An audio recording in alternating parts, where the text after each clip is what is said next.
My name is Tim. I'm a Vietnam-era veteran Marine. I was in Vietnam just under 6 months and had an RPG land about 3 feet away from me and was wounded. Fortunately, I was just about to jump over the side of a bunker and it landed right in front and splattered me up my whole right side with shrapnel. So I was wounded in right leg, in the head, in the hand, and in the stomach. I think there were 44 Marines who were wounded and 2 who were killed that night.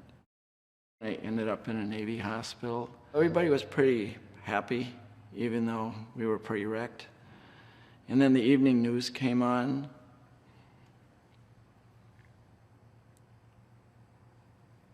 And they were showing the big protests.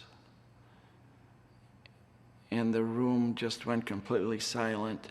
It was a wound that probably hurt more than the shrapnel from the RPG. And it still obviously affects me today, but it just felt like the country was against us. I went back to the summer camp that I had worked all through high school and the first 2 years of college. Things had changed. There were counselors there in the first week of training, sitting around a campfire, chanting anti-war slogans and thinking it was funny. And I was thinking of the Marines and all of the folks still dying in this war.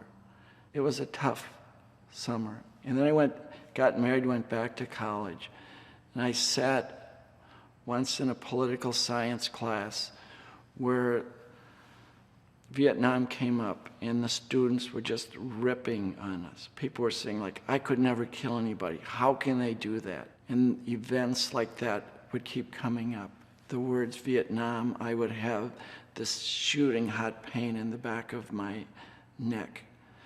And so I began a life of avoidance and ducking and hiding and just keep your mind on the job and anything else.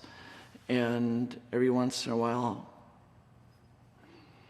things would come up and would remind me of it. After I started teaching, I was in a classroom one day. It was an anatomy class, and they spent the semester dissecting cats. And the first hour I was in there, I could just feel myself losing it. And then the second hour came and I taught, but I was just drifting away. And at the end of that class, it happened to be my prep time. And I wandered out into the parking lot. And I was just thinking about this naked body of a dead Marine